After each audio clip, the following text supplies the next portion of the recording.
¿De acuerdo? Sí, doctor.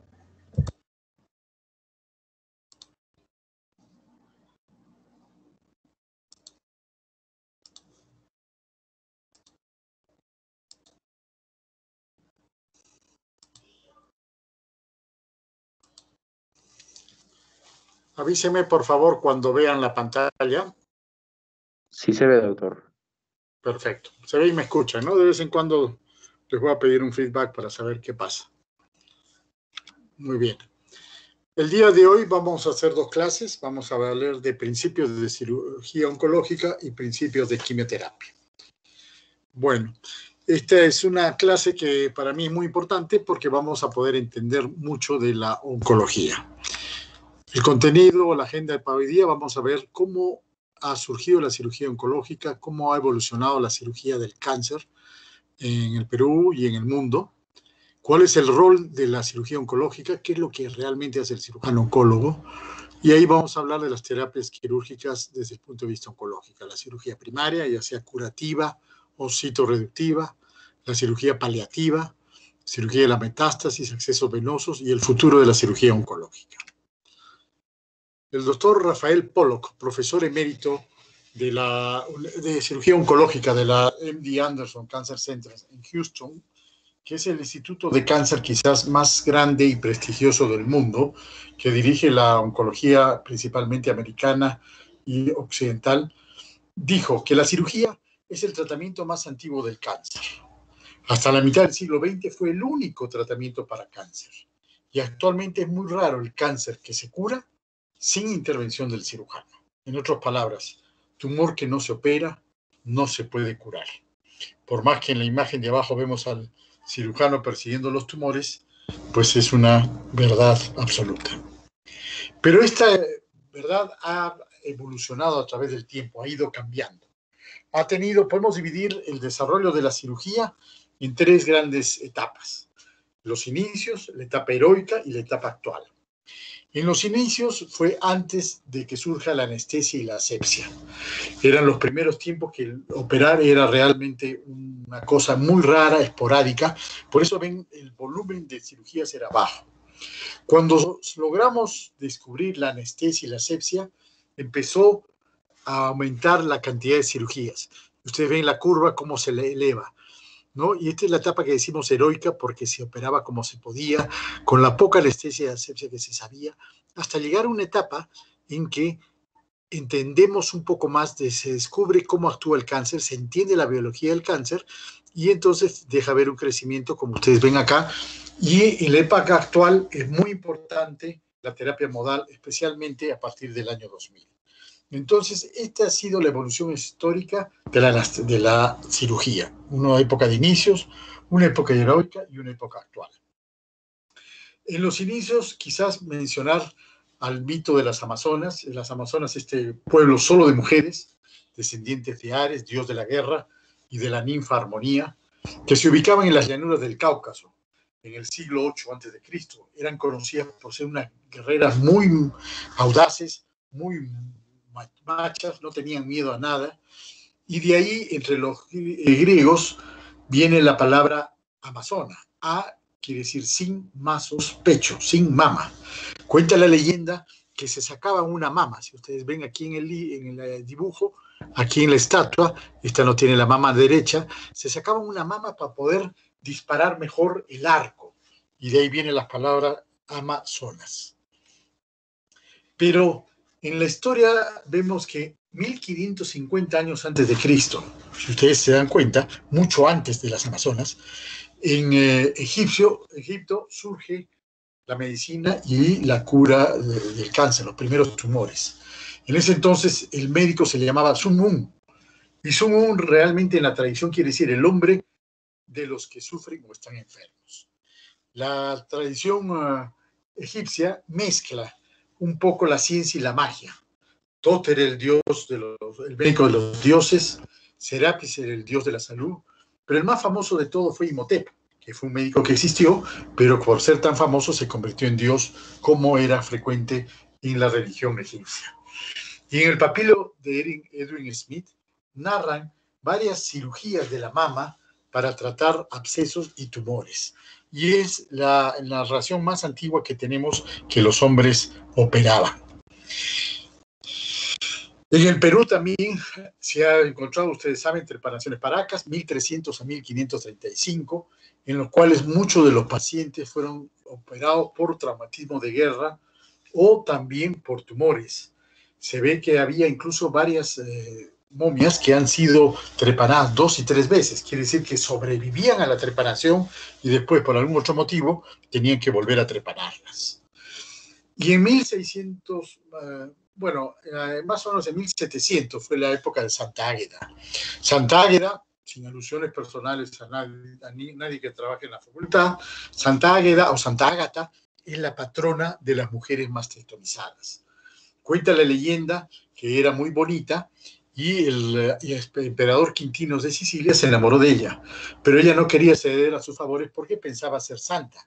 Y entonces el rey ordenó que la amarren a un árbol y le corten las 2 mamas. Cuenta la tradición católica, porque ha sido una de las primeras santas católicas, una mártir, que inmediatamente le cortaron las 2 mamas, el árbol se incendió y se fue en cuerpo y alma al cielo. Más tarde, muchos años después, Johannes Scultetus, en 1640, escribe un libro, Cirugía, un libro de cirugía, en el cual relata cómo se operaba la mama.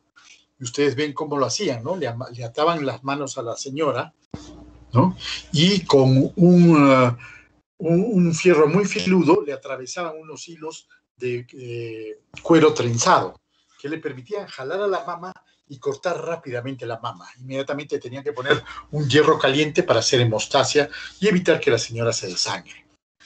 Como ustedes comprenderán, las señoras tenían grandes problemas, un dolor impresionante, pueden chocarse por el dolor, un sangrado, riesgo de infección, y encima les quemaban con un cautil que también podía ser un grave problema. Pero era así como se operaba. Por eso es que se operaba esporádicamente, cuando ya no había otro remedio. En el Perú también Santa Rosa de Lima es famosa porque una de las causas que la llevó a los altares fue la milagrosa curación de una noble doncella llamada Juana de Bobadilla, que era portadora de un voraz cáncer de pecho. De aquí estas palabras las he copiado del libro de Hermilio que las decía Hermilio Valdizán y figuran en la historia de la cirugía del Perú de Alaiz Escardó. Y fíjense todo lo que nos dice, noble doncella, quiere decir que no había tenido hijos, ¿no? Que es un factor de riesgo para cáncer de mama. Y era un terrible cáncer de pecho. Esta fue causa de canonización de Santa Rosa de Lima. Y en Arequipa, revisando los documentos para la historia de Arequipa del padre Barriga, vemos que en 1623 autorizan al señor Francisco Gómez de Rada para que use su arte y pueda sacar zaratanes y tumores. Zaratán es como se llamaba el cáncer de mama en la época de la colonia. Entonces, por eso decimos todo esto era la época heroica, ya que se operaba bajo ciertas circunstancias muy complicadas. La cirugía se hacía muy de vez en cuando. Pero surge la anestesia y la asepsia, una gran revolución en la cirugía, y comienza una era diferente, una era heroica. Horace Wells, 11 de diciembre de 1844, a las 10 de la mañana en su consultorio, era un dentista, se hizo extraer una muela inhalando el gas hilarante, ¿no? Siendo un éxito. Y hasta enero de 1845 lo utilizó 14 o 15 veces para sacar muelas sin sentir dolor. Y es así como inició la anestesia. Desgraciadamente, Horace Wells no fue tan buen vendedor y más tarde el paciente Gilbert Abbott fue sometido a una cirugía, ¿no? Por los doctores Collins, Warren, Hayward y otros en la Universidad de Massachusetts. Y esta es la primera vez que se utilizó este gas hilarante de Warren para hacer anestesia. Y es así como se consagra el uso de unos gases para evitar el dolor. A la vez, por la misma época, Joseph Lister descubre la antisepsia con ácido carbólico. Entonces, además del anestesista, tenían el antiséptico, que es el señor que ustedes lo ven parados acá a la derecha, que iba espolvoreando unos gases de ácido carbólico o de fenol, esta era la máquina, que de esa manera evitaba que entren las miasmas o las sustancias malas a la herida y produzca la infección. Pero el verdadero hombre que revolucionó la asepsia fue Louis Pasteur. Louis Pasteur demostró, su teoría muy importante, demostró que los microorganismos producen infecciones y que los microorganismos descienden de otros progenitores y que no salen de generación espontánea como se pensaba. Él hizo un célebre experimento poniendo carne tapada y carne al medio ambiente. La carne del medio ambiente se malograba, crecían bacterias. La carne que estaba tapada devoraba mucho más en producir bacterias y si estaba bien tapada nunca entraban las bacterias. Entonces con eso demostró que las infecciones no son por generación espontánea, no son por malos humores, no son por miasmas, sino son por bacterias que de alguna manera se meten. Y empezó la gran era de la asepsia. Pero en cirugía el que realmente revolucionó la asepsia y la antisepsia fue Ignacio Semmelweis. Semmelweis, un profesor brillante austriaco de origen húngaro, en 1847 demostró la prevención de las fiebres puerperales. Era muy sencillo. En el hospital de Viena había dos salas de ginecobstetricia, una en la cual asistían estudiantes y otra en la que no asistían estudiantes. En la que asistían los estudiantes había una gran incidencia de fiebres puerperales. Y la razón era porque los estudiantes tenían que ir a hacer primero clases de anatomía.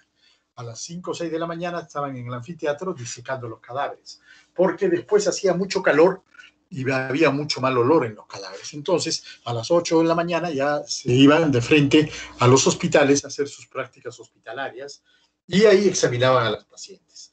En ese entonces no se usaban guantes. Los guantes se descubrieron más o menos en 1922, mucho tiempo después, gracias a Mikulicz. Y entonces él observó que había más infecciones y él decía esto es por los estudiantes. Entonces simplemente puso, como ven en el dibujo, un lavado para que todos se laven las manos bien con jabón carbólico, que era el fenol, que estaba de moda, y después pasen a examinar a las pacientes. Solo con esta simple maniobra igualó la incidencia de fiebres puerperales, incluso la mejoró comparado con la otra sala donde no iban los estudiantes. Entonces quedó demostrado que en las manos podemos transmitir las infecciones y que por eso debemos lavarlas bien. Muere a los 47 años, curiosamente joven, de una infección. Le da una apendicitis que se complica y muere de una peritonitis. Esa es la historia de Ignacio Semmelweis, que introdujo el lavado de manos y la asepsia en la medicina. En esta época heroica, porque operar era muy complicado, era muy difícil, no había las condiciones, Ephraim McDowell en 1809 hace la primera cirugía abdominal electiva, ya programada, ¿no? ¿Cómo es esto? Él operó a Jane Crawford, una señora que vivía lejos, en el campo, de un tumor de ovario de 11 kilos. La examinó y regresó después de una semana con su ayudante y su equipo, después de haber hablado con la familia y haberlas convencido de que la única solución era operarla con ese riesgo que se implicaba. Jane aceptó porque tenía como 10 hijos y quería seguir viviendo, y entonces fue operada en la casa, en su casa, después que llegó de 2 días de viaje a caballo el doctor McDowell. La paciente vivió muchos años y fue el primer caso de cirugía abdominal reportado. No podemos hablar de la cirugía heroica sin hablar de uno de los más célebres cirujanos de esa época, Teodoro Billroth. Billroth, jefe de cirugía del Hospital de Viena, primer violinista de la Orquesta Sinfónica de Viena, describió las gastrectomías por primera vez. La primera la hizo en 1881, como ven en la imagen, la gastrectomía subtotal distal con anatomosis a los Billroth 1. Es una de las cirugías más rápidas, más comúnmente hechas. Las hizo en una época heroica, ya no había sueros, no había inyecciones. A los pacientes se los operaba con éter, los suturaban con hilo normal de coser. Y el éter es tóxico, así que no podía demorar mucho, de ahí que tenía que hacerlo muy rápido. Las suturas tenían que ser precisas y extremadamente rápidas, y los pacientes los tenían que hidratar con enemas, porque no había suero, como les decía, y les daban de comer hielo picado para parar la hemorragia y de tal manera hidratarlos un poquito. Así muchos fallecieron, pero algunos vivieron, y Billroth se hizo famoso con su primera gastrectomía. Más tarde siguió avanzando la cirugía Y en 1885, Ware hace por primera vez una colostomía. Y en 1895, 10 años después, Mikulicz hace la resección en 2 tiempos de los tumores. O sea, hace primero una colostomía y saca el tumor, y en un segundo tiempo, una colostomía definitiva, y en un segundo tiempo sacaban el tumor. La colostomía era para solucionar la obstrucción intestinal. Eran casos avanzados, no hacían colonoscopías. En 1895, Charles Horace Mayo, el célebre cirujano de la clínica Mayo, describe 14 casos con resección y anastomosis, es decir, sacaba el tumor, pero además unía el intestino. Y realmente fue un hito en la historia de la medicina volver a coser el intestino en esta época que no se usaban antibióticos. Y entonces pasó a la historia, y por eso Time incluso le dedicó su portada. Más tarde, en 1907, Ernest Miles hace por primera vez la resección abdominopélvica, es decir, sacaba el recto y el ano y quedaban con colostomía definitiva para cánceres anorrectales distales, logrando aumentar la sobrevida en un 90% de los pacientes. También en esta época heroica es importante citar a William Stewart Halsted, el padre de las mastectomías. Halsted describió en 1889 esta terrible cirugía, que así él mismo la llamaba, que era la mastectomía radical. Consistía en una resección amplia de piel, sacar el pectoral menor, el pectoral mayor, el complejo areola, pezón y la mama, y la disección axilar. Fíjese, quedaba la piel y inmediatamente las costillas, no quedaba nada. Y él lo hacía basado en los principios de un gran médico de la época, Virchow, o Virchow, como algunos le dicen, pero Virchow, este famoso patólogo, decía que el cáncer avanzaba por estaciones. Entonces, si había un cáncer en la mama, en la primera estación eran los ganglios del primer nivel, después el segundo, tercero y así sucesivamente. Entonces, si el cáncer avanza por estaciones, lo ideal es limpiar todo lo que sea posible. Y en ese campo y concepto científico que Stewart Halsted inventa la mastectomía radical modificada. Aumentó la curación del cáncer de mama, que antes de Stewart Halsted era del 10% a un 42%. O sea, fue realmente una revolución en la lucha contra el cáncer gracias a esta técnica que duró durante muchos años. Incluso yo he visto todavía pacientes mastectomizadas y hasta 1900 y pico, 1990, 1960 más, 1990, 91, todavía la hacían en el INEM. También debemos recordar a Teodoro Kocher. Kocher fue un gran cirujano, premio Nobel de la medicina, gracias a sus trabajos con la tiroides. En 1883 describe 100 tiroidectomías, pero observó que sus pacientes rápidamente decaían, se ponían débiles, engordaban y algunos morían. Entonces descubrieron que no podían vivir sin tiroides y empezó a darles a los pacientes que operaba de tiroides por cáncer, que les sacaba toda la tiroides, les empezó a dar tiroides desecada de carnero. A los carneros les sacaban también las tiroides, de paso que hacían la mano, y eso lo hacían secar y lo metían en capsulitas y se los daban a los pacientes. Y así demostró que había una hormona, una sustancia, la hormona tiroidea, que había que reemplazarla. Y por eso ganó el Premio Nobel de Medicina. Descubrió la tiroides, su función y la importancia de la hormona tiroidea.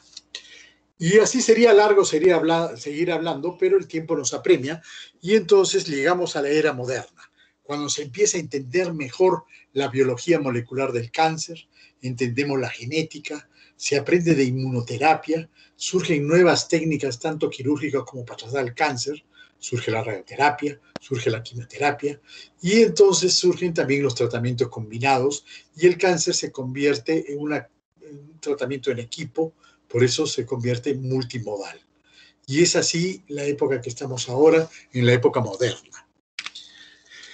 Un ejemplo de cómo influye esta evolución histórica del cáncer lo vamos a ver nuevamente con la mastectomía que les comentaba de Halsted, ¿no? Que decía, se basaba en el concepto teórico que el cáncer avanzaba por estaciones. Vamos a ver solo con la mama cómo a través de la historia el concepto de la cirugía de la mama ha ido cambiando. Más tarde, en 1978, Bernard Fisher, un cirujano del Instituto Nacional del Cáncer de los Estados Unidos, postula otra teoría completamente diferente a la de Halsted. Él dice que el cáncer de mama es una enfermedad sistémica, o sea, que está en todo el cuerpo. Por lo tanto, no es necesario hacer tremendas cirugías. Bastaba con una tumorectomía. Pero, como le saca el tumor, el resto de la mama y la otra mama tienen riesgo de que haga cáncer. Entonces, era muy importante hacer una quimioprevención. Y surge el concepto de, con sustancias químicas, prevenir que venga el cáncer. Descubre una droga que hasta ahora se usa, que es el tamoxifeno. Entonces fue un gran aporte de Fisher. Cambió la filosofía, cómo se veía el cáncer de mama.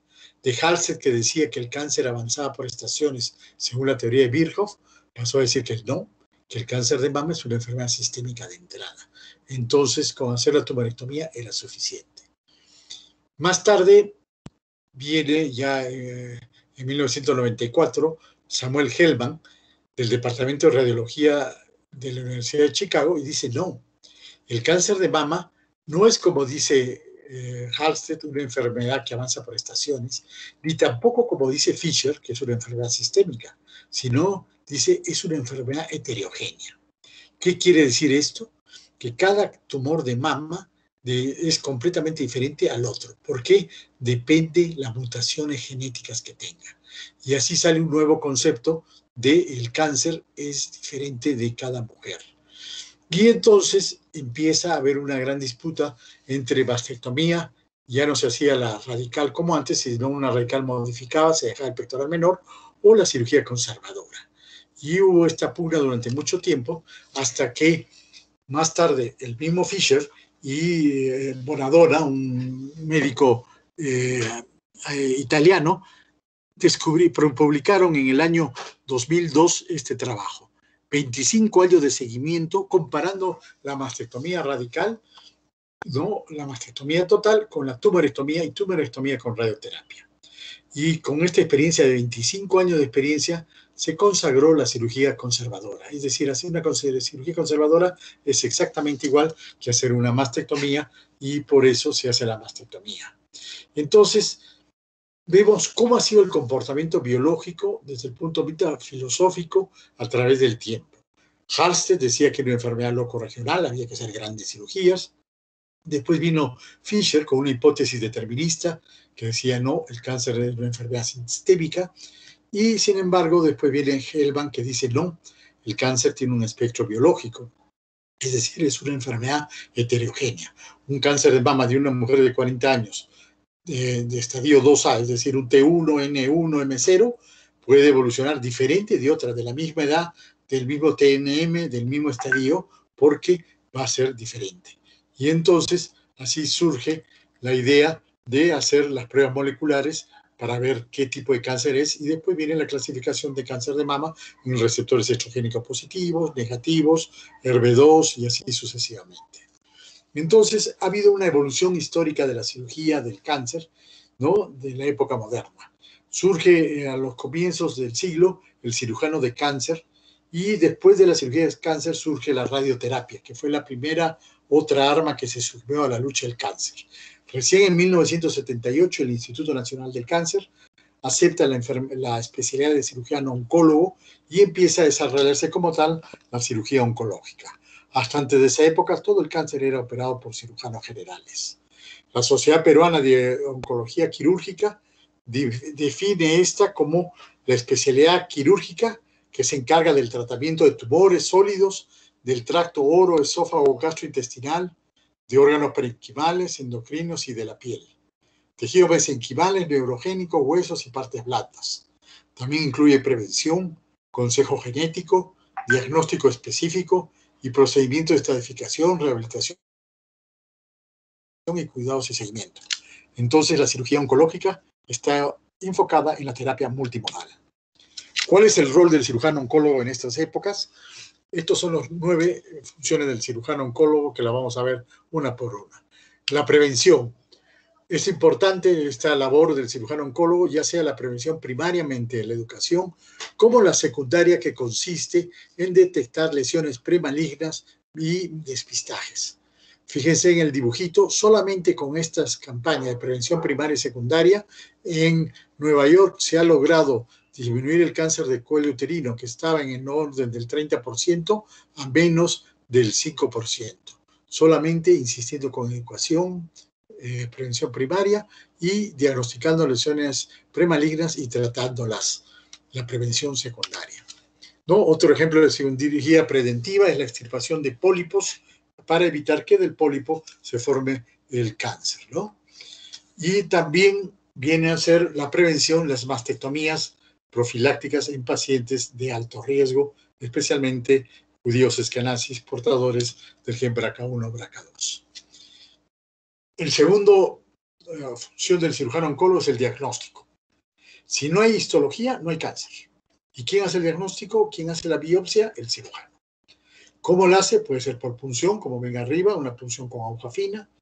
Puede ser con agujas especiales, sacar un pedazo de tejido, como a veces hacemos en la mano. Incisionales, sacamos un pedacito del tumor. O excisionales, sacamos todo el tumor, ¿no? Abajo están viendo un cono. Están sacando un cono del cuello uterino, que es una biopsia excisional, porque sacamos todo un cono para mandarlo a estudiar. El raspado, el Papa Nicolau, es una otra de las formas de biopsias. Buscamos células, citología, para hacer un diagnóstico de cáncer. El cepillado también busca células, pero ya mediante un raspado más agresivo. La aguja Trucut la mencioné con la punción. Son agujas especiales que no solo saca células, sino saca tejido para poder hacer un diagnóstico.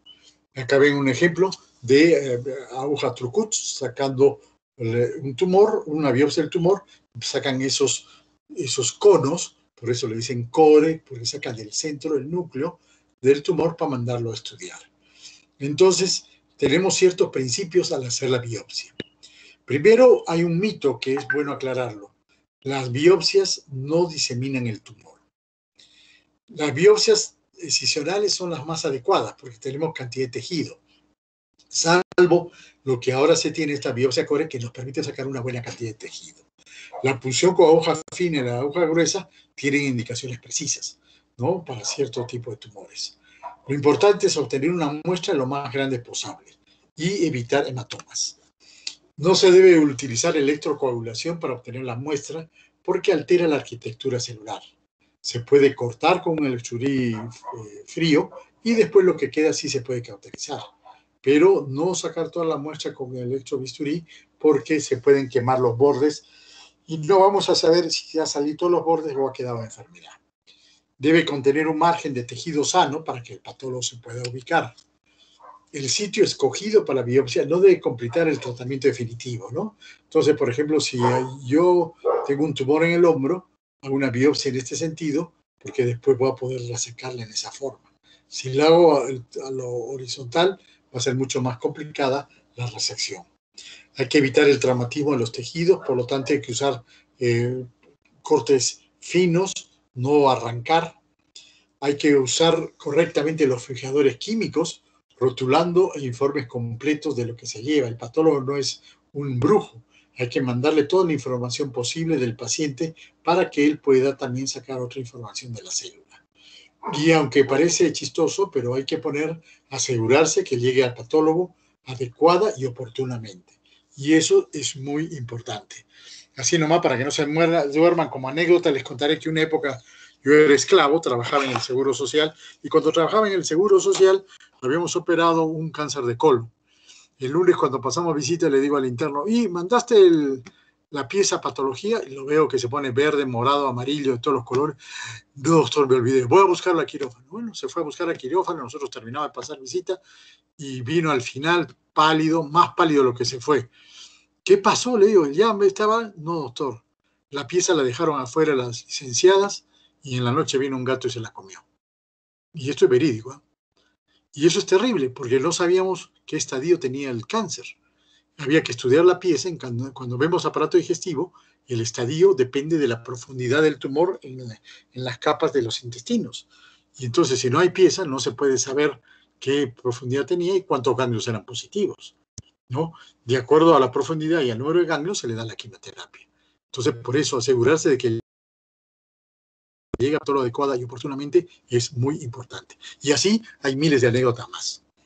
El tercer rol es la estadificación, lo que yo le decía, la importancia del TNM. Pierre Denoy era un cirujano francés que se inventó el TNM, que es la forma de clasificar los tumores mediante el tumor, su tamaño o su profundidad en el órgano que está, como mencionábamos en colon. N, la presencia de ganglios, nódulos, ganglios positivos, y M, la presencia de metástasis. De la mezcla del tamaño del tumor con el número de ganglios y la presencia de metástasis, de acuerdo a la histología donde se forma el tumor, sale el estadiaje, que es el estadio 1, 2, 3 o 4. Hay toda una organización, la AJCC, que es la American Joint Cancer Committee, que se encarga de vigilar esto y actualizarlo permanentemente, como la Agencia Internacional para Investigación en Cáncer, International Agency for Research on Cancer.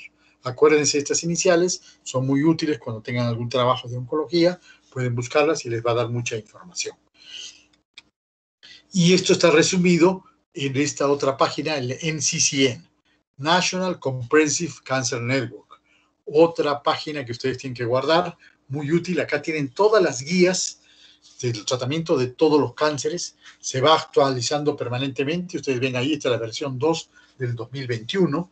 Constantemente hay un equipo multidisciplinario de los principales centros de cáncer de los Estados Unidos que mantienen esto actualizado.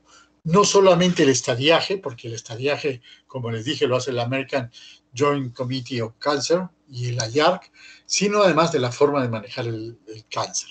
Es una página muy interesante que les recomiendo. Siempre que tengan un cáncer, entren a buscarla. Es gratis, solamente se tienen que inscribir. Como alumnos los toleran y toda la vida van a poder repasar no solamente el estadiaje, sino cómo se maneja el cáncer. Y tiene una parte que se llama bloques de evidencia, evidence blocks.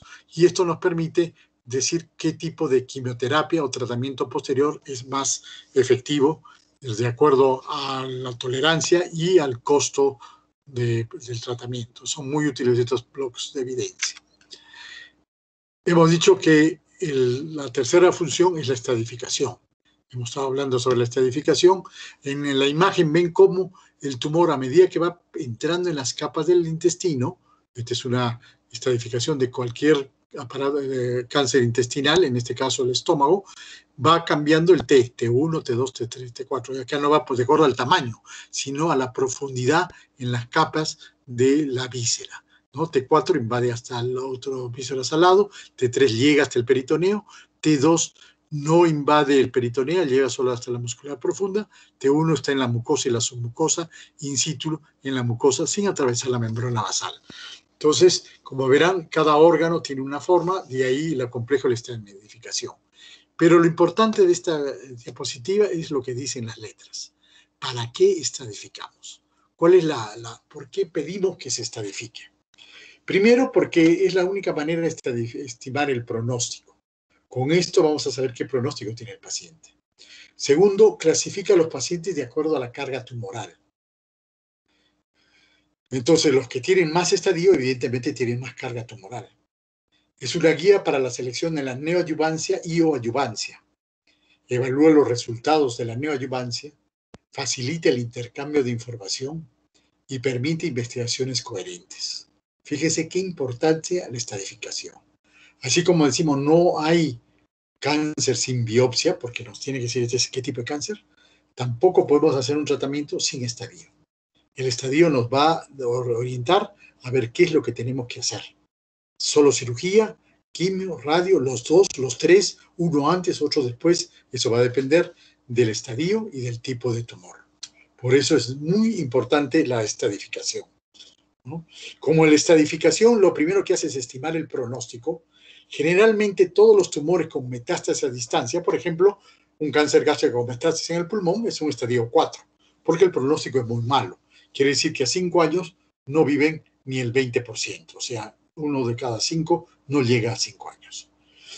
Y entonces, por ejemplo, un paciente con cáncer de testículo, seminoma, que tenga metástasis pulmonares, podríamos decir, ese es un estadio 4. No, es un estadio 3. Porque el seminoma es un tipo de tumor que tiene buen pronóstico, que incluso teniendo metástasis en el pulmón, se puede tratar y se puede curar. Por eso es que es un estadio 3 y no estadio 4. Entonces, la estadificación estima el pronóstico. Es muy importante esto que les digo, chicos. Otro rol del cirujano oncólogo es definir el tratamiento. Entonces, el cirujano oncólogo, ¿qué es lo que hace? Primero hace una biopsia para definir si es cáncer o no. Ahora puede hacer no solo la morfología, se hacen marcadores, receptores de inmunohistoquímica, estudios de oncogenes, etc. Entonces, con esto tenemos el tejido, sabemos que es un cáncer. El siguiente paso, y esto nos hace el diagnóstico de cáncer, el siguiente paso es estadificar. Tengo que hacer una estadificación para ver si la enfermedad es localizada o metastásica generalizada. De acuerdo a esta estadificación se hace la decisión terapéutica. La estadificación también nos lleva a evaluar la extensión de la enfermedad. Entonces tenemos que estudiar todo el cuerpo para ver si no hay cáncer en ningún otro sitio. Y recién por eso podemos hacer la decisión terapéutica. El otro objetivo de la cirugía es la cirugía curativa, es decir, usar la cirugía como tratamiento para eliminar todo el cáncer, ¿no? El objetivo principal de la cirugía curativa es eliminar todas las células cancerosas. A veces se puede hacer fácilmente, otras veces no. Puede quedar enfermedad, como por ejemplo el cáncer de ovario, y entonces ya no es una cirugía curativa, sino simplemente citorreductora. Ejemplo de cirugía curativa, las mastectomías o las cirugías de la mama, ¿no? Las resecciones colónicas. Muchas de las resecciones colónicas no requieren después otro tratamiento. Resecciones tiroideas, la tiroides no es sensible a la quimioterapia, ya sea tiroidectomía total o parcial. La histerectomía, cáncer de cuello uterino, estadios 1 y 2 se curan con la cirugía sin necesidad de quimio o radioterapia posterior. Este es un ejemplo de cómo los objetivos de la cirugía oncológica.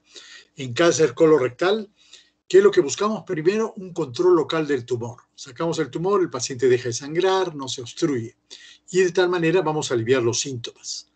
También, en la medida de lo posible, siempre es bueno buscar la restauración de la continuidad intestinal.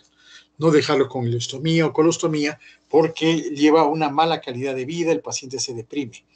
No siempre se puede, pero en la medida de lo posible hay que tratar de restaurar la continuidad intestinal. El otro objetivo de la cirugía en este ejemplo es el control de las recidivas.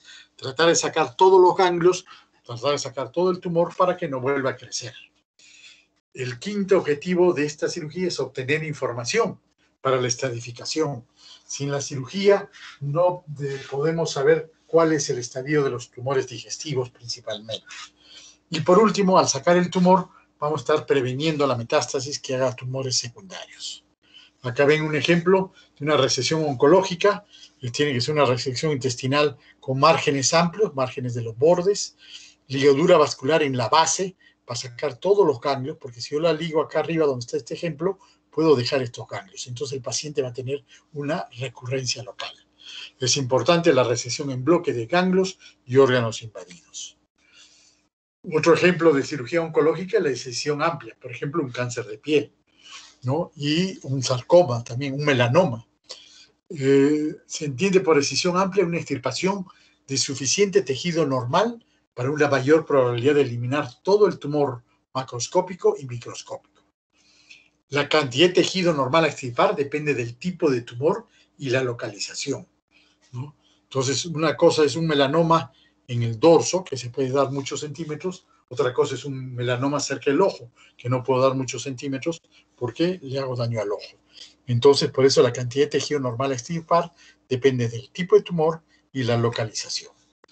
Acá tienen un ejemplo de una excisión en bloque, un tumor grande de colon que invadía la vejiga y el útero.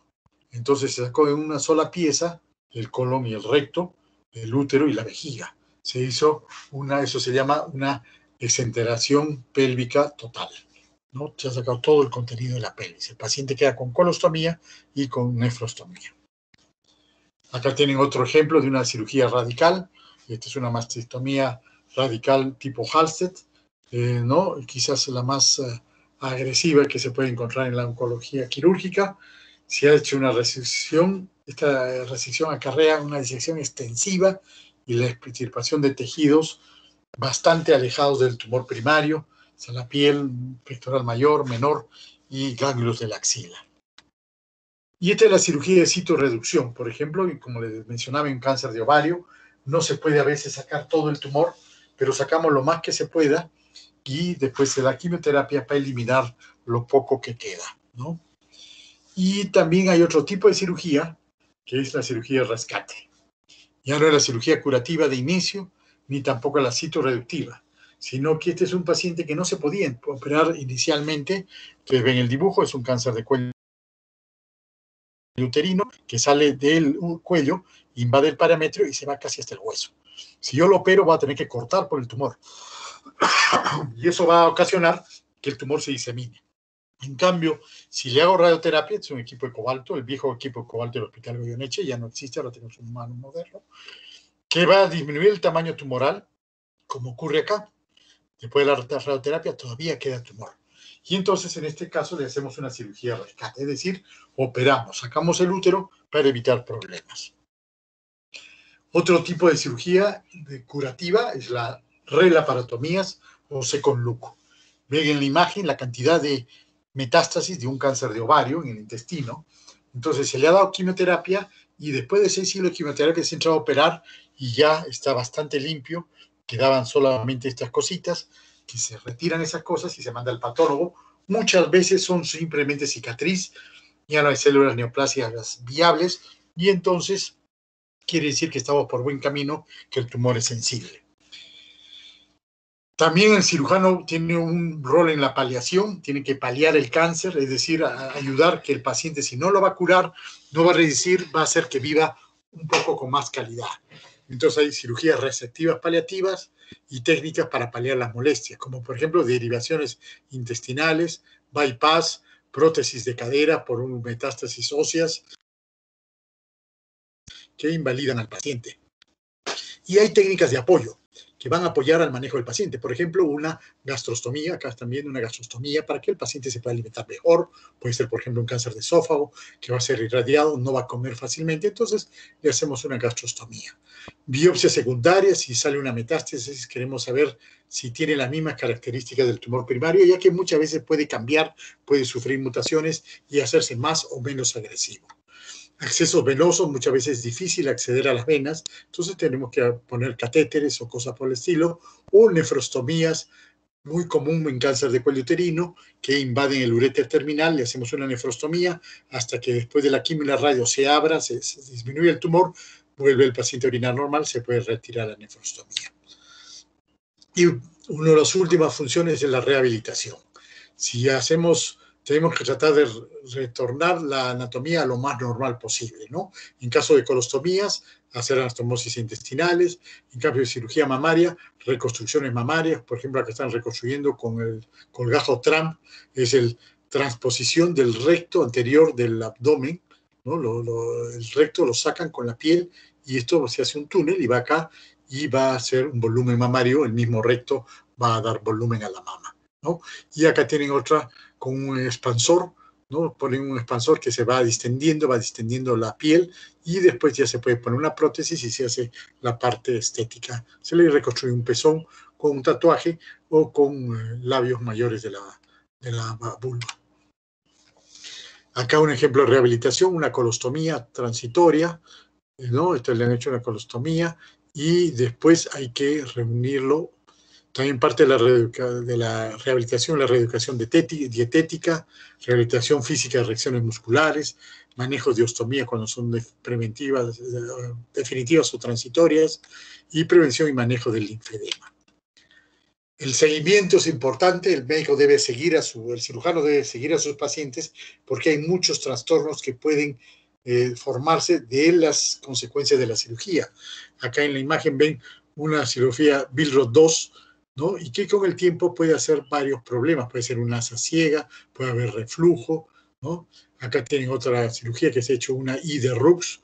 Entonces, todos estos cambios pueden tener ciertos problemas y tienen que irlo diagnosticando en el tiempo. Y también tienen que ir buscando la presencia de recurrencia en la enfermedad. Manejo de los efectos tardíos de la cirugía y soporte psicológico. Por ejemplo, fíjense, después de una gastrectomía ocurren todos estos síntomas que el médico tiene que diagnosticarlos y manejarlos de la mejor manera posible. Fíjense la cantidad de síntomas digestivos y el seguimiento postoperatorio al mes, a los 6 meses, incluso a los 12 meses. Entonces es importante que el cirujano siga viendo a su paciente por largo tiempo. Y el último rol de la cirugía oncológica es la investigación. Esto es Charles Brenton Higgins, premio Nobel de 1966, cirujano, oncólogo, que hizo sus experimentos con el desarrollo del cáncer de próstata hormonosensible. Él demostró que el cáncer de próstata es sensible a las hormonas. ¿Cuáles son los principios de la cirugía oncológica? Primero hay que evaluar el tipo y la extensión del tumor. Cada vez que yo voy a operar tengo que ver eso. ¿Qué tipo de pulmón es? ¿Cuán grande es el tumor? Y voy a hacer un plan para resecarlo adecuadamente, ¿no? Hay que determinar los márgenes apropiados para que no queden en enfermedad en la cirugía. Proteger el tejido normal de la contaminación de células tumorales y cubrir con apósitos o gasas estériles las superficies ulceradas. Acá ven un tumor de piel de axila que va a ser resecado, ¿no? Vemos el margen de seguridad. Estoy planificando el colgajo, cómo voy a cerrar este hueco grande, ¿no? Este debe ser un carcinoma epidermoide, entonces no necesito mucho margen. Y acá he tallado mi colgajo que va a desplazarse aquí y va a permitir cerrar el hueco con facilidad. Entonces tengo que planear, hacer este estudio previo, ¿no? Debo tratar de hacer una manipulación mínima y cuidadosa de la neoplasia. Fíjense, este cáncer, yo tengo que ver cómo lo voy a reparar, no es cuestión de cortar y jalar. En este caso le vamos a hacer un corte prolongado hasta acá, que se va a esconder un poco en la raíz del pelo, y vamos a hacer un colgajo rotatorio para que venga hasta acá y no levante la ceja, ¿no? Y que tiene que venir con facilidad. Para eso vamos a tener que despegar toda esta piel y hacerla girar. Las disecciones deben ser agudas y no romas.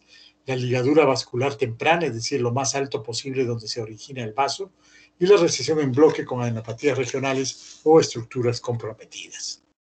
Se debe evitar el contacto con los guantes o instrumental con el tejido tumoral, y en caso que quede una superficie tumoral expuesta, hay que quemarla, hay que fulgurar para evitar que células neoplasias vayan cayendo a donde está la parte expuesta. Considerar terapias adyuvantes o neoadyuvantes, es decir, un tratamiento antes de la cirugía o después de la cirugía para terminar de controlar la enfermedad, especialmente la enfermedad a distancia. Es importante el correcto uso de fijadores químicos de la pieza. Ya les habíamos comentado algo sobre enviar muestras con solicitudes completas y minuciosas. El patólogo no es un adivino, no es coritica. Tenemos que darle toda la información de nuestro paciente.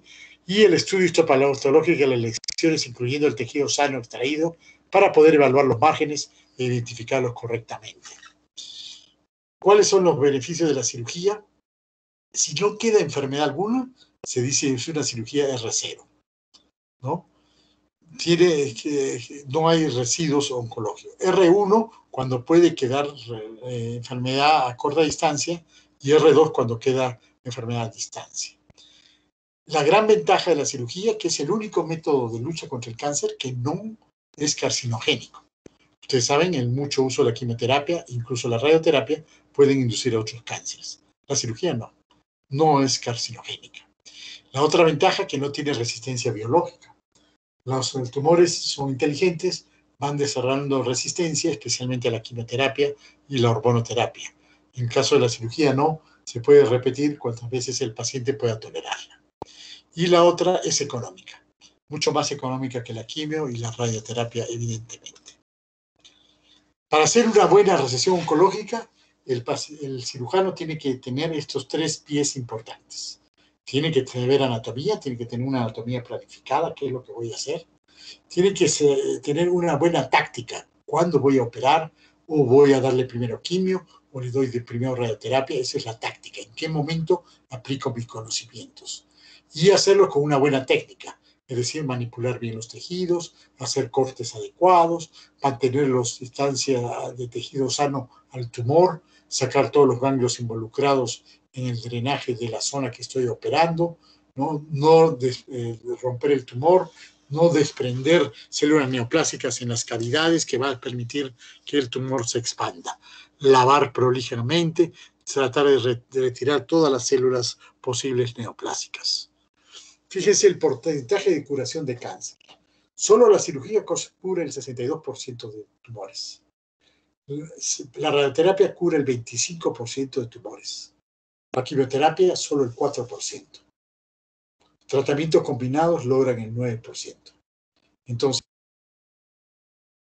el mejor porcentaje de curación del cáncer es una cirugía. De ahí la importancia de hacer de entrada una buena cirugía. Fíjense cómo ha mejorado la sobrevida en las últimas décadas gracias a las técnicas, ¿no? Vamos a poner en azul la reciente de 2003 al 2008 y de 1973 a 1978. Miren la sobrevida de páncreas, estómago, hígado, riñón, melanoma, colon y recto, ovario y mama, ¿no? Se han logrado un montón de sobrevida más gracias al uso adecuado de las técnicas quirúrgicas. Los cánceres varían, ¿no? Diferente es la incidencia de cáncer en varones que en mujeres. Los tipos también van variando a través del tiempo y eso tenemos que irlo pensando. Sin embargo, cada vez tenemos más sobrevida. Este es el total de sobrevida a 5 años. En los últimos 25 años, cada vez los pacientes con cáncer viven más gracias a todos estos avances de la cirugía oncológica y al tratamiento multimodal junto con quimio y radioterapia. William Osler decía, "The good physician treats the disease.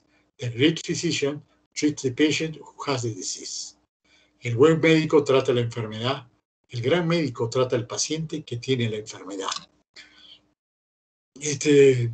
Osler ha sido llamado uno de los grandes íconos de la medicina. Es prácticamente el padre de la medicina moderna, que él mismo se consideraba que era Avicena. La cirugía oncológica está creciendo recién, fíjense, estas son estadísticas del 2015, pero en Estados Unidos había solamente 466 cirujanos oncólogos en el 2015. Radiooncólogos 4.781, oncólogos clínicos 14.000, gineco-oncólogos 521. ¿No?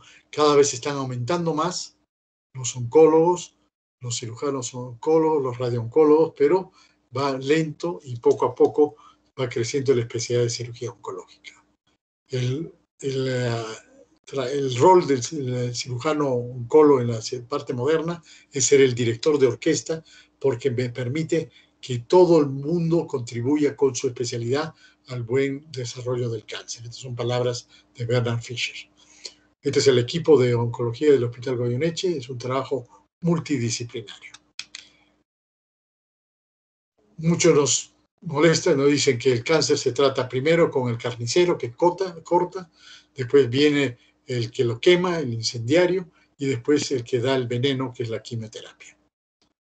Muy bien, hasta aquí la primera clase. Vamos a seguir las 2 clases. Si alguien tiene preguntas, las hacemos después, ¿de acuerdo? ¿Están ahí, chicos? Sí, doctor. Sí, estamos. Está bien. Sí, doctor. Ya, entonces seguimos nomás sin descanso para que podamos terminar y ya después se van a su descanso.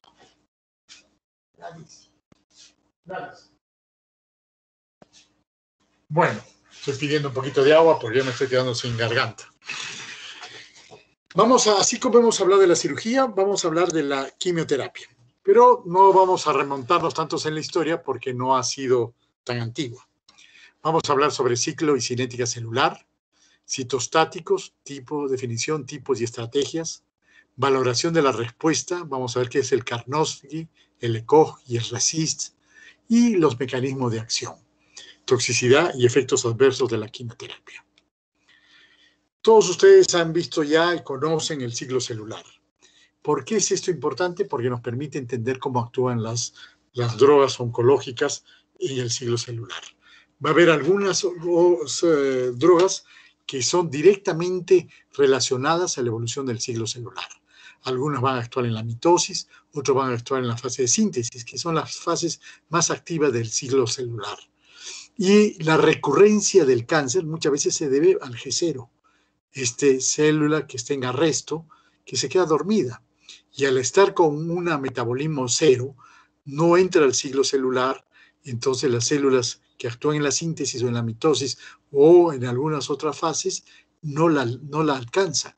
Se queda dormida mucho tiempo. Y después, por diversos factores, vuelve a reproducirse y crea el tumor. Este es el principio para entender la recurrencia en el cáncer en general. Y también por qué no podemos alcanzar estas células con la quimioterapia. Entonces, estas células sí las podemos destruir sacándolas con la cirugía o matándolas con la radioterapia. De ahí la importancia de la combinación de tratamientos. Entonces, habíamos dicho que el ciclo celular es importante y cada célula, cada tejido entra al ciclo celular de una forma independiente. Entonces tenemos varios terminología sobre la cinética celular, es decir, cómo se mueve el ciclo celular. Uno es el índice mitótico, que nos dice la fracción de células y mitosis en una situación de estabilidad. Entonces, cuando el paciente no recibe tratamiento, el número de células que están aquí en mitosis es muy importante.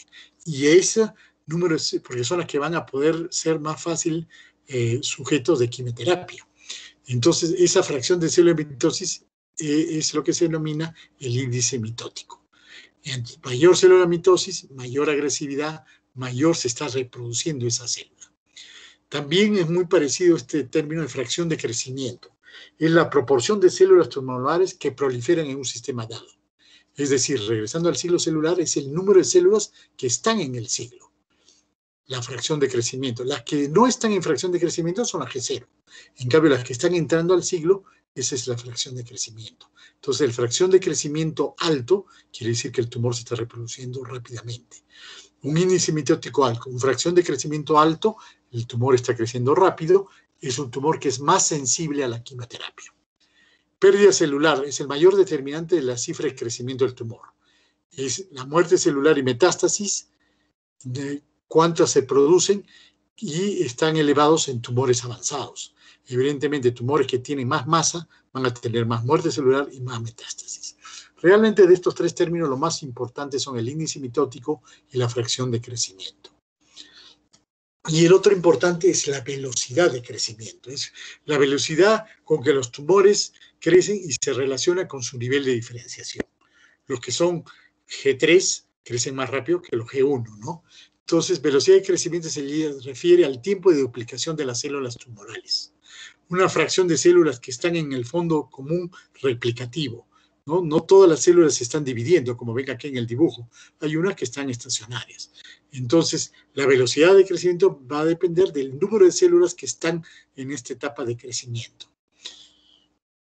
También, de acuerdo a la forma como actúa el ciclo celular, tenemos unas definiciones importantes. El tiempo de duplicación, que es el tiempo requerido para que la población tumoral se duplique. No todos los tumores tienen el mismo tiempo de duplicación. Algunos son muy rápidos, como el cáncer de páncreas, que ocurre en semanas, en días, mientras que el cáncer de cuello uterino ocurre en años prácticamente, ¿no? Entonces, el tiempo de duplicación va a depender de cada tejido celular.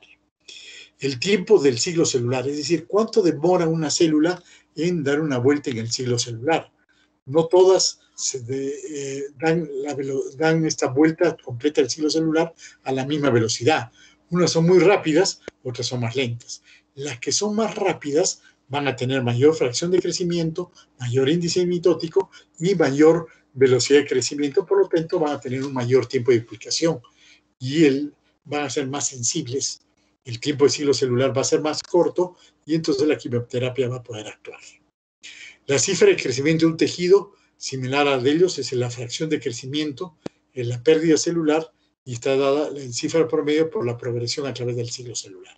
A medida que va entrando al ciclo celular, la cifra de crecimiento de un tejido va a ser mayor.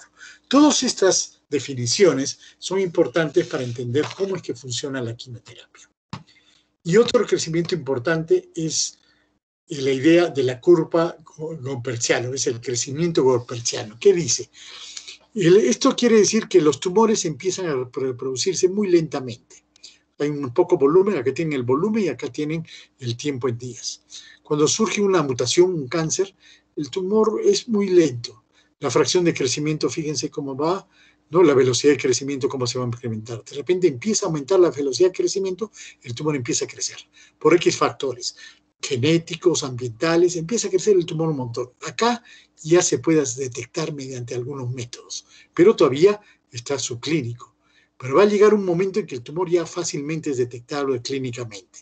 Ya acá, fíjense, ha pasado su velocidad de crecimiento y empieza a enlentecerse, se hace más lenta. Esta forma de crecer, esta forma de S itálica, es la curva de crecimiento tipo Gompertz o gompertziano, que al comienzo es muy lenta, tiene una fase de crecimiento muy rápido debido a la velocidad de crecimiento que está elevada, y después, debido a que se juntan toxinas, las células no tienen tanta alimentación, ya la velocidad de crecimiento empieza a descender. Entonces se vuelve a aplanar la curva. Pero fíjense la cantidad de células cancerosas que ya se han formado. Acá 10 a las 12 es prácticamente letal, el paciente muere. Entonces, desde que se diagnostica clínicamente hasta que se produce la muerte, hay un poco espacio para hacer, que es el espacio que el oncólogo tiene que actuar. Por eso lo ideal es encontrarlo lo más temprano posible, y ese es el futuro de la oncología, detectarlo antes que sea clínicamente palpable o incluso en los estadios más iniciales, ¿no? Eso es el crecimiento gompertziano. Y entonces llegamos a lo que nos ocupa esta tarde, la definición de citostáticos o quimioterapia. Se define a citostáticos como fármacos capaces de inhibir el crecimiento desordenado de las células tumorales, alterando la división celular y destruyendo las células que se multiplican más rápidamente. Por estos motivos, este tipo de fármacos que se usan en el tratamiento farmacológico, la quimioterapia, de enfermedades neoplásicas como terapia única o asociada a otras medidas, cirugía, radioterapia, hormonoterapia o inmunoterapia. Es la forma como estos medicamentos actúan principalmente. ¿Cuáles son los objetivos? Así como vimos que en la cirugía tiene ciertos objetivos, la quimioterapia también tiene ciertos objetivos. Entonces, hay una quimioterapia que se denomina curativa, que lo que busca, como su nombre lo dice, curar. Entonces, tenemos varias etapas de esta quimioterapia. Primero, tenemos una etapa de inducción, en la cual tratamos de reducir el tamaño tumoral, ver cómo el paciente tolera la quimio, lo hacemos más pequeño, ¿no? Y si empieza a disminuir, entonces estamos por buen camino. Tenemos que consolidar ese tratamiento, cambiar la dosis, hacerlo más espaciado, y después de haber consolidado, ya cuando ya no hay enfermedad, tenemos que tener una etapa de mantenimiento para que no vuelva a crecer, porque ya hemos dicho que algunas células quedan en G0 y que podrían salir y enfermar otra vez. Esto se ve mucho en las leucemias, ¿no? En los mielomas y en los linfomas, ¿no? Tenemos una primera etapa de inducción que vamos a ver cómo reacciona el organismo, disminuye la cantidad de carga tumoral. Ya cuando prácticamente desapareció el tumor, le damos una consolidación para que se quede así, le damos varios siglos, y después mantenemos con una etapa, con una quimio más suave para que no venga, o de vez cada cierto tiempo le damos un refuerzo, que es la etapa de mantenimiento. Hay otra quimioterapia que se llama paliativa, cuando sabemos que no vamos a poder curar. El tipo de tumor está muy avanzado, tiene mucha carga tumoral, la sensibilidad de la quimioterapia puede ser muy diferente. Entonces ya en esto no buscamos curar, simplemente tenemos dos objetivos: la comodidad del paciente y aumentar o mejorar la calidad de vida. Por ejemplo, mujeres que tienen cáncer de cuello uterino avanzado, les damos quimioterapia para que no sangre, o para que no se estreche el uréter y no tengan problemas de insuficiencia renal, y así le evitamos el dolor. Muchos pacientes con metástasis ósea les damos quimioterapia simplemente para bajar el dolor en los huesos, porque el tumor que crece en los huesos cada vez va creciendo, debilita el hueso, se puede fracturar y además produce mucho dolor. Entonces, esos son ejemplos de quimioterapia paliativa. Acá estamos viendo cómo inducimos la remisión, ¿no? Hacemos un esquema intenso de quimioterapia inicial, dosis altas, 2 o más medicamentos con el objeto de lograr la máxima citorreducción, hacer que el tumor se vuelva lo más pequeño posible y lograr la recuperación normal de la médula ósea en poco tiempo. 1 o 3 siglos se dan en la inducción. Como les digo, esto se usa más que todo para tumores líquidos, leucemias, linfomas y mielomas. Después viene la etapa de consolidación. Después que el tumor ha remitido la leucemia, por ejemplo, o intensificación temprana, damos medicamentos diferentes a los usados en la inducción o el mismo esquema a otras dosis, y el objetivo es erradicar el mayor número de células residuales. el mayor número de células que se quedan en G0, mayor número de células que por alguna otra razón no han alcanzado la quimioterapia. Hay algunos órganos que le decimos santuarios, que no llega fácil la quimioterapia, por ejemplo el cerebro, los testículos, y entonces es complicado que llegue ahí una buena cantidad de quimioterapia. Incluso a veces tenemos que poner directamente la quimioterapia intratecal, como vamos a ver.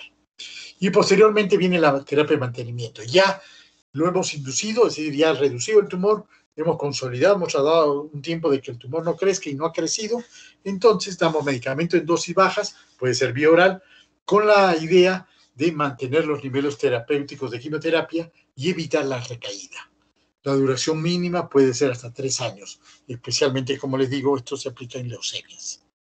También hay quimioterapia rescate, es decir, después de haber dado el tratamiento, por ejemplo, un cáncer de cuello uterino, que le va muy bien, pero vuelve la enfermedad, le damos una quimioterapia de salvamento, tratamos de volver a que el paciente se reduzca el tumor y se pueda volver a tumor o volver o hacer que el tumor desaparezca nuevamente. En pacientes refractarios al tratamiento, ¿no? Es decir, que después de haberle dado quimioterapia, ya la quimioterapia no le hace nada, vuelve a crecer el tumor, entonces hacemos una quimioterapia de rescate. Esto se caracteriza porque cambiamos de esquema, usamos drogas que no tengan resistencia cruzada con los esquemas de inducción iniciales y de esta manera podemos volver a controlar la enfermedad. También en la quimioterapia tenemos que pensar en las estrategias, es decir, cuándo le vamos a dar la quimioterapia, ¿no?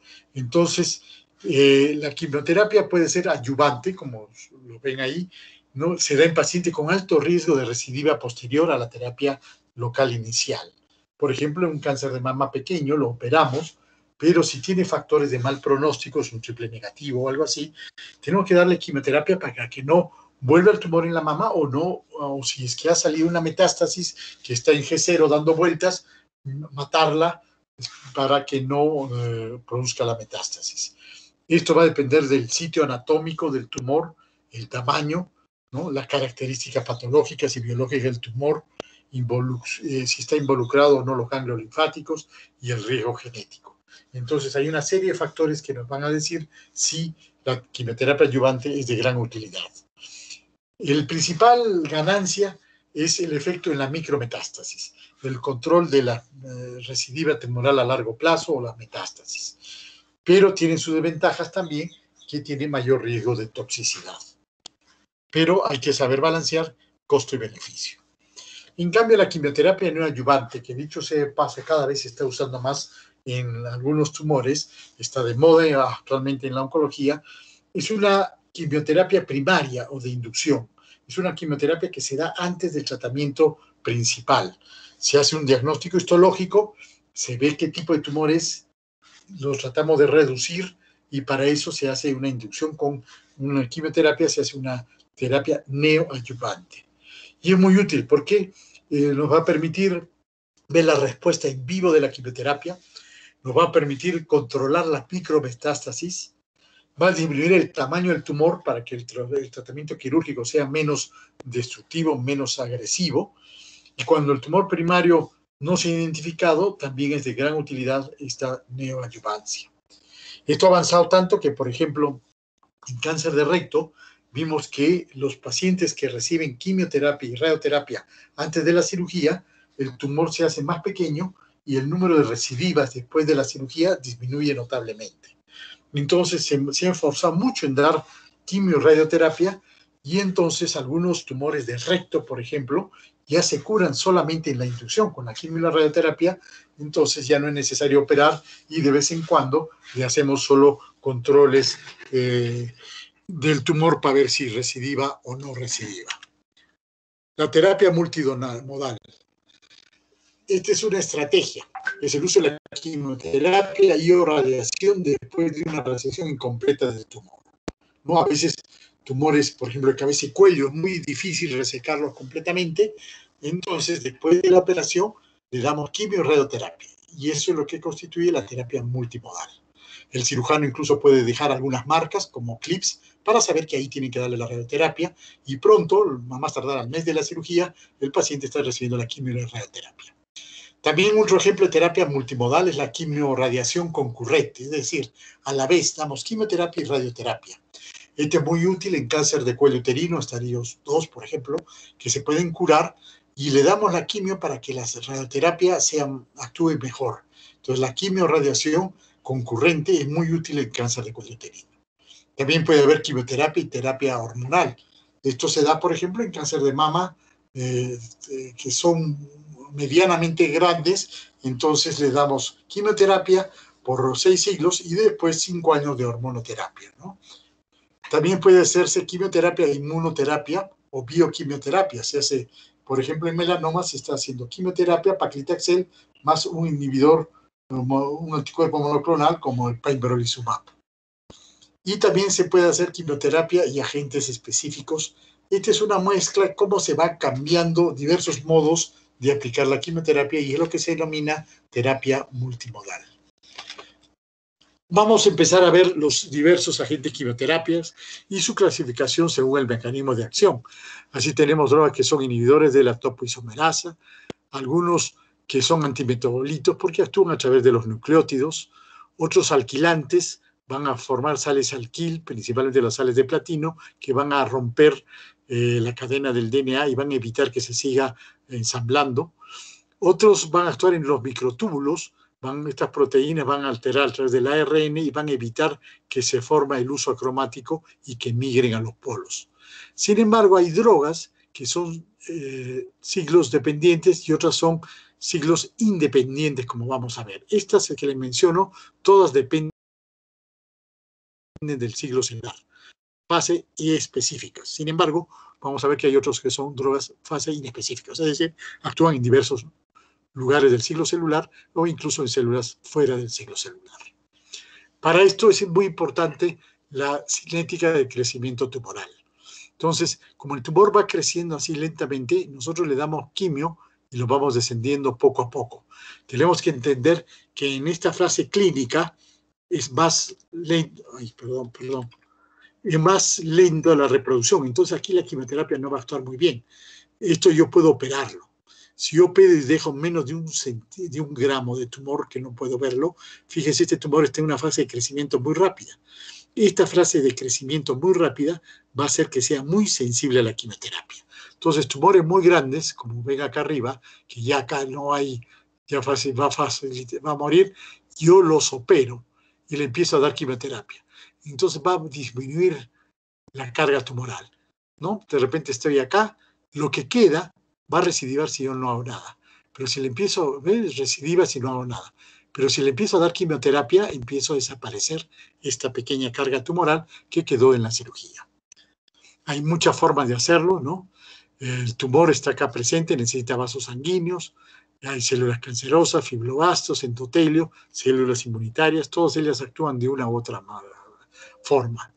El objetivo del tratamiento antitumoral es que el paciente viva lo más que se pueda, principal, la supervivencia. Y está asociado a la tasa de respuestas y a la supervivencia libre de enfermedad.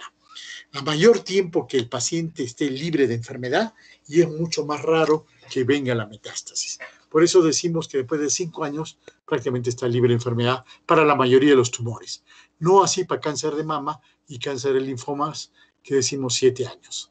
Entonces, fíjense cómo le damos el tratamiento, ¿no? Y entonces tratamos de tener la enfermedad baja, ¿no? Acá le dimos el tratamiento, bajó, pero después de un tiempo ha hecho una recidiva. Acá no llegó a bajar, no llegó a remitir y después hizo una recidiva. ¿No? Todo esto depende de la fracción de crecimiento tumoral. Entonces, el cáncer avanzado con posible cura por quimioterapia son todos estos cánceres, principalmente los tumores líquidos, leucemias y linfomas. Células germinales, embrionarias, son muy sensibles, como el seminoma, coriocarcinoma, tumor de Wilms. Si ustedes se dan de cuenta, todos estos son tumores líquidos o tumores de niños muy sensibles porque tienen alta velocidad de crecimiento. Cáncer avanzado con posible cura por quimioterapia y radiación, todos los tumores escamosos de cabeza y cuello, el cáncer de ano, este fue un gran avance, solo con quimio y radioterapia se cura, ya no tenemos que sacar el ano, que significaba hacer una colostomía definitiva.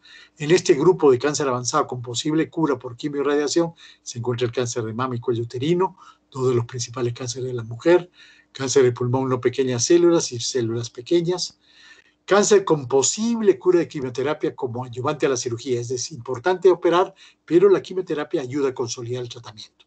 Ejemplo, cáncer de mama, colorectal, acá podría poner estómago, sarcomas, ¿no? Sarcomas de todo tipo, óseos y de tejidos blandos.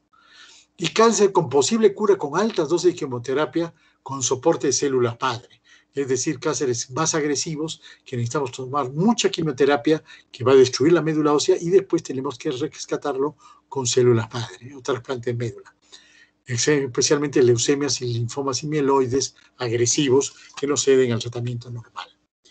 Y hay también cánceres con buena respuesta a la paliación por quimioterapia. No curan, pero nos van a ayudar a aliviar los síntomas y son todos los que ustedes encuentran acá, que son la gran mayoría de los cánceres. Y cánceres en estadios avanzados con pobre respuesta a la quimioterapia, que hay que pensar si realmente vale la pena darle la quimioterapia.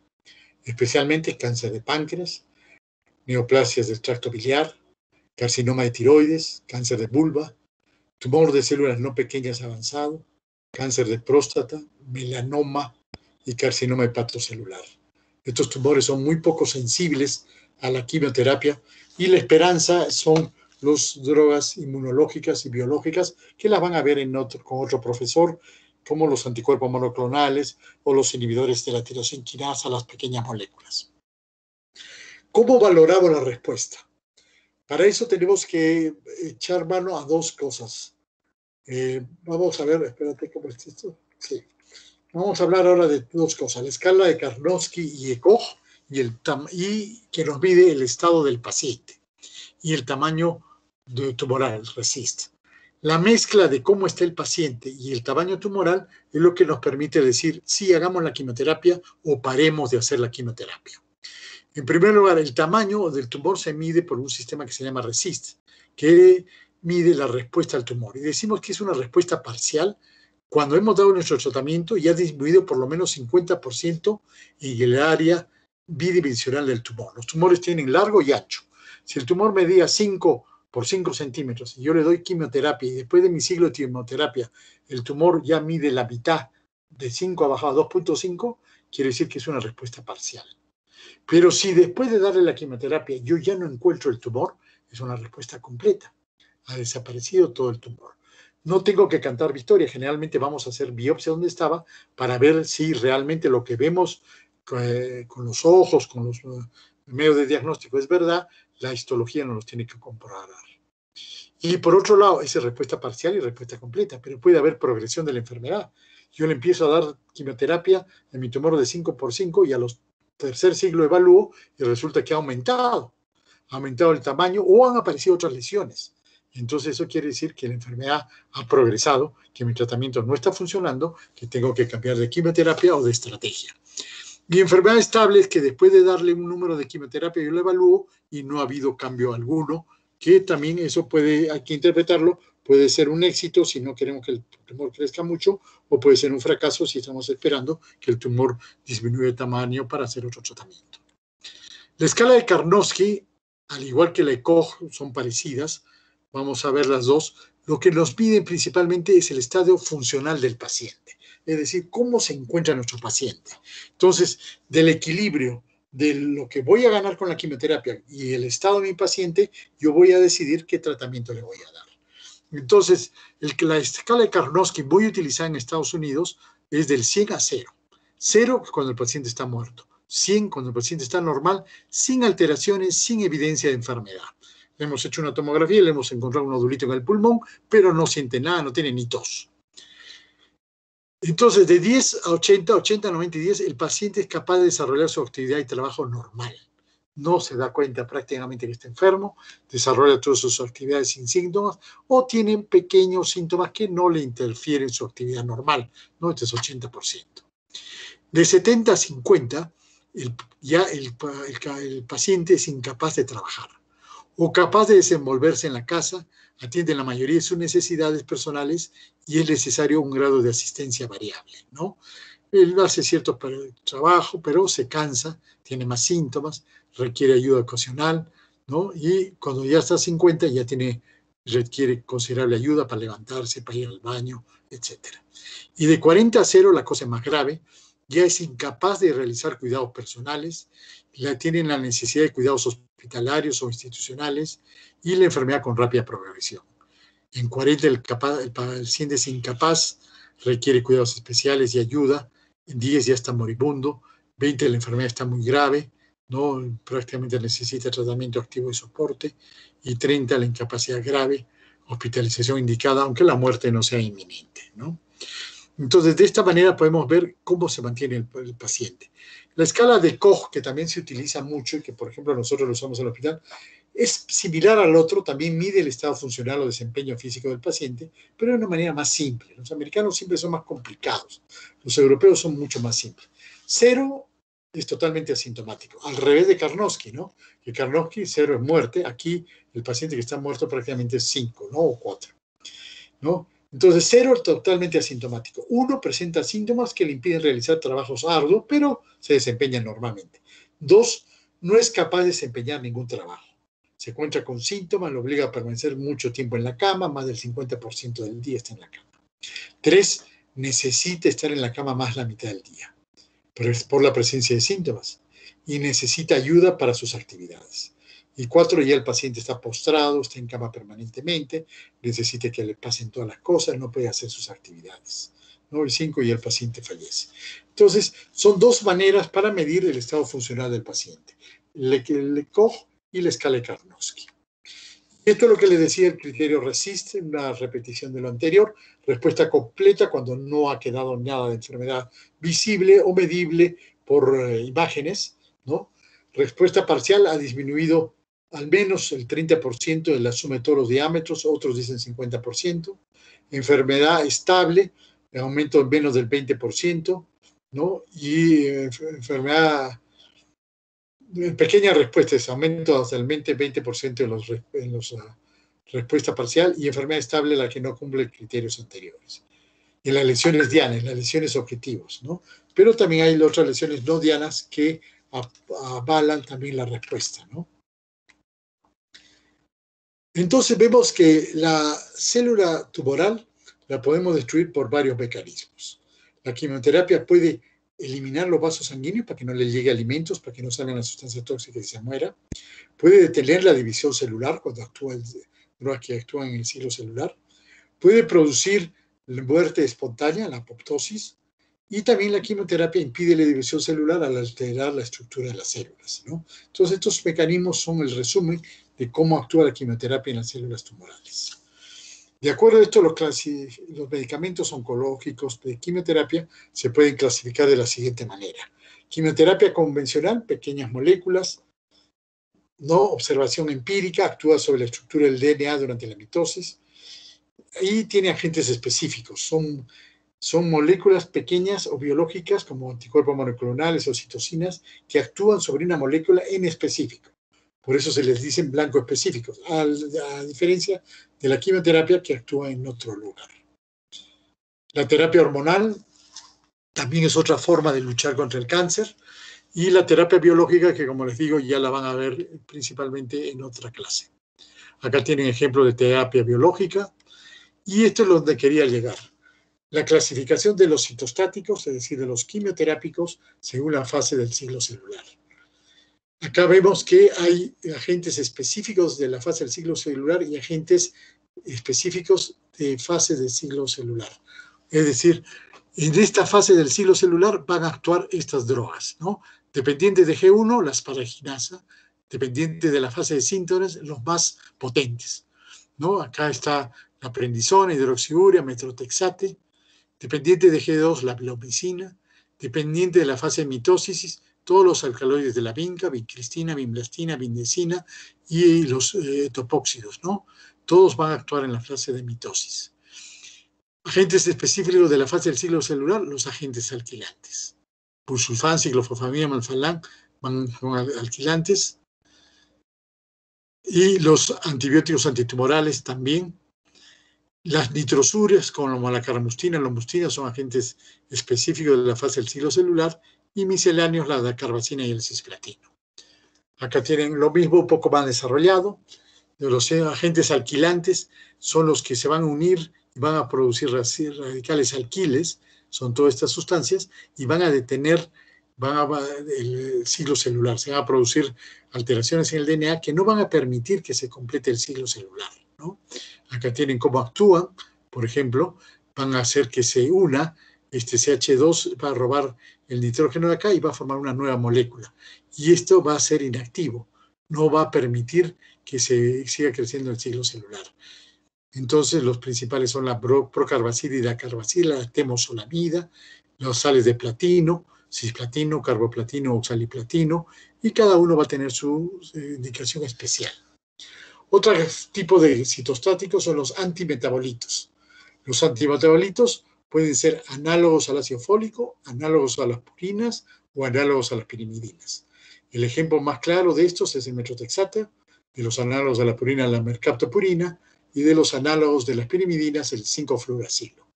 Acá tienen otros ejemplos derivados de estos que actúan también de la misma forma. Entonces, todas estas drogas se llaman antimetabolitos, van a bloquear el metabolismo de la síntesis del DNA. Hidroxluria, metrotexate, 5-fluoracilo, acetropina. Los más utilizados, por ejemplo, acá, metrotexate y pemetexet. De aquí la gemcitabina, realmente una droga muy interesante.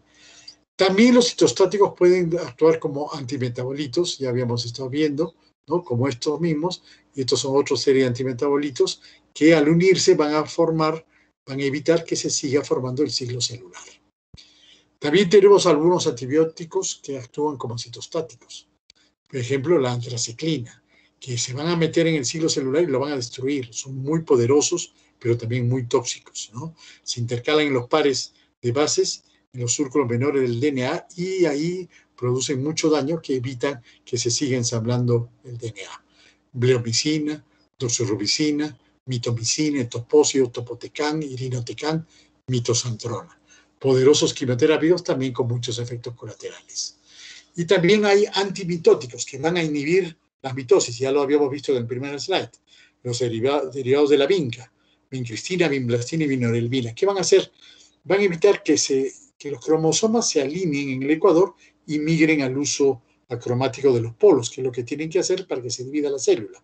Entonces los taxanos van a inhibir, van a evitar que se forme el uso acromático y no van a poder viajar a los polos. Y al no poder viajar, la célula muere, entra en apoptosis. Igual actúan el paclitaxel, docetaxel y la estramustina. Los taxanos y los alcaloides de la vinca son las principales drogas antimitóticas. También tenemos agentes moleculares específicos, que es lo que llamamos terapia biológica, que como les digo, todos estos los van a ver en otro curso, en otra clase. Y recordar solamente que todos los que terminan en INIP son inhibidores de la tirosina quinasa. Los que terminan en MAP son anticuerpos monoclonales, ¿no? Entonces es una manera muy fácil de saber de qué están hablando. Entonces todos estos INIP son inhibidores de la tirosina quinasa. Y aquí el gentusumab es el único anticuerpo monoclonal. ¿Qué factores determinan qué fármacos usar? La localización del tumor, el tipo de tumor, la fase de la enfermedad, el estadio, el estado del paciente, medido por Ecojo-Karnowski, y concomitancia de enfermedades previas. Todo esto nos va a permitir decidir qué tipo de quimioterapia usar. Y lo que debemos evitar es esto, usar tremendos visiles para cosas que realmente podemos manejarlas de otra manera. ¿Por qué? Porque la toxicidad de la quimioterapia es importante, ¿no? Producen náuseas, vómitos, anemia. Los más graves están en rojo, neutropenia febril, infecciones, daños al corazón, al pulmón, segundos cánceres. Y todos estos pueden producir diarrea, mucositis, leucopenia, fatiga, debilidad, plaquetas, caída del cabello, neuropatía periférica, menopausia e infertilidad. Acá tienen un ejemplo de toxicidad de la quimioterapia, de toxicidad del corazón de diversos tipos, ¿no? Por ejemplo, las antiaciclinas producen una cardiotoxicidad tipo 1. Quiere decir que a través del tiempo van a hacer alteraciones en el cardiomiocitio y van a llevar a una fibrosis. Hay otro tipo de cardiotoxicidad, se llama tipo 2, es producida por el trastuzumab, es mucho más rápida, inhibe la reparación celular y también produce cardiomiopatías. Estos dos se ven generalmente 6 a 8 años después de terminar la quimioterapia. Y también hay otros, como por ejemplo el imatinib, que va a producir una cardiotoxicidad a través de la tirosinquinasa en las mitocondrias del corazón y produce también muerte celular y puede producir anginas e infartos. Estos son los bloques que nos piden la toxicidad, ¿no? Por ejemplo, el cisplatino en rojo es todo lo que él tiende a hacer. Nefrotoxicidad, náuseas y vómitos, ototoxicidad, hipocalcemia, hiponatremia, hipomagnesemia y neuropatía en raros, ¿no? Lo rojo es lo más común. Las complicaciones agudas más frecuentes de la quimioterapia, es decir, aplicada la quimioterapia los primeros tiempos, los primeros 15 días, un mes, lo más común es mielosupresión, náuseas y vómitos, diarrea, mucositis, alopecia y difusión gonadal y embarazo. Hay que tener cuidado siempre en estos momentos para apoyar adecuadamente al paciente. La mielosupresión, es decir, la baja notable de los polimorfos nucleares, generalmente ocurre empieza a las 6-8 horas y se ve más que todo a los 10 días. La neutropenia máxima es entre los 6 a los 14 días, porque la vida media de las células varía. Los polimorfos nucleares viven 6 a 8 horas, las plaquetas 5 a 7 días, los glóbulos rojos 3 meses. Entonces, las plaquetas a los 6 días, entre los 6 y 14 días, han muerto todas las plaquetas que fueron y que estaban a punto de salir madurando el día de que dieron la quimioterapia. Las que ya habían salido, que estaban dando vueltas, no pasa nada. Por eso del 1 al 5 días no pasa nada con los polimorfos nucleares. Pero 6 al 14 días es cuando tenemos la mayor mielosupresión. Ya el día 13 o 14 empiezan a madurar, han devorado a madurar las que estaban en la médula ósea, empiezan a salir, entonces se recupera de la quimioterapia. Por eso hay que esperar casi 21 días para volver a dar otra quimio y esperar que se recupere esa neutropenia. Algunos producen más que otros, como los antraciclínicos, antifolatos y antimetabolitas. Las nitrosurias y la porcarbacina son más tóxicas, demoran 6 meses en eliminarse. Entonces, esto es lo que les digo, ¿no? Yo doy la quimio, estos días están los polimorfos nucleares funcionando, los que estaban dando vueltas. Pero los que este día iban a salir, los hemos matado, porque la quimio los ha matado en la médula ósea. Estaban multiplicándose. Y entonces en el día 7 ya no se han muerto estos, ya no han salido otros, entonces viene un tiempo de baja de polimorfos nucleares, hasta que se recupere un poco la médula y empiece a producir, el día 15, 16, empieza a producir y otra vez están normales. Entonces, como ya están las otras normales, acá le puedo dar un siguiente ciclo de quimioterapia. Por eso esperamos generalmente cada 21 días la quimioterapia. A veces la neutropenia febril se complica con fiebre, es lo que se denomina neutropenia febril. Se define este cuadro por neutropenia baja de polimorfos nucleares, la magnitud puede ser variable, fiebre se denomina cuando hay 38.5 en una toma o 3 tomas mayor de 38, ¿no? Pero menor a 38.5 en 24 horas. Y esto es grave, puede llevar a una mortalidad importante, y entonces usamos estas drogas que son estimulantes de colonia, de leucocitos o solo neutrófilos, epipoyetina, trombopoyetina, interleuquina 6, interleuquina 11, que ayudan a recuperar esta neutropenia. ¿No? Entonces, a veces sabemos que el paciente tiende a hacer neutropenia, entonces podemos hacer una profilaxis con estas drogas para evitar la neutropenia febril. Bueno, ya estamos por terminar. Otro de los problemas es las náuseas y los vómitos, que son muy frecuentes, especialmente en mujeres y pacientes jóvenes. El consumo elevado de alcohol disminuye la presentación de esto, y los borrachitos vomitan menos. Depende de la dosis y el tipo de droga. No todas las drogas tienen la misma capacidad de producir vómito, eso se llama capacidad de emetogenicidad de las drogas. Y hay unos vómitos tempranos, que es la emesis aguda, que ocurre a las 24 horas, y una emesis tardía, que ocurre después de las 24 horas. Hay todo un mecanismo central, medio y periférico de controlar los vómitos, y cada vez podemos medir lo que yo les decía. Estos son los niveles de emetogenicidad de diversas drogas.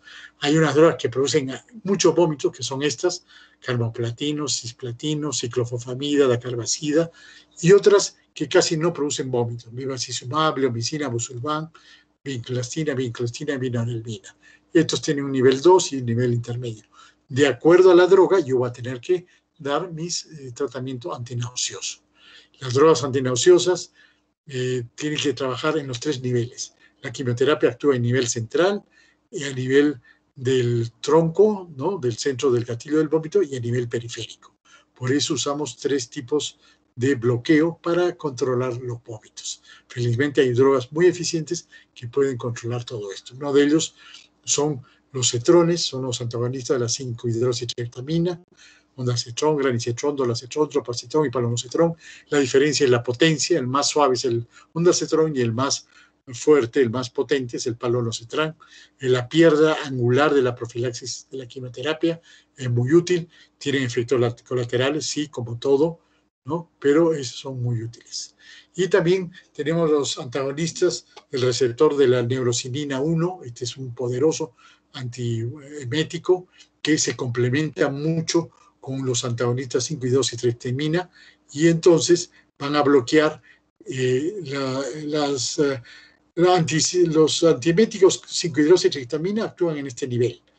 Los inhibidores de la neurocinina actúan a nivel central.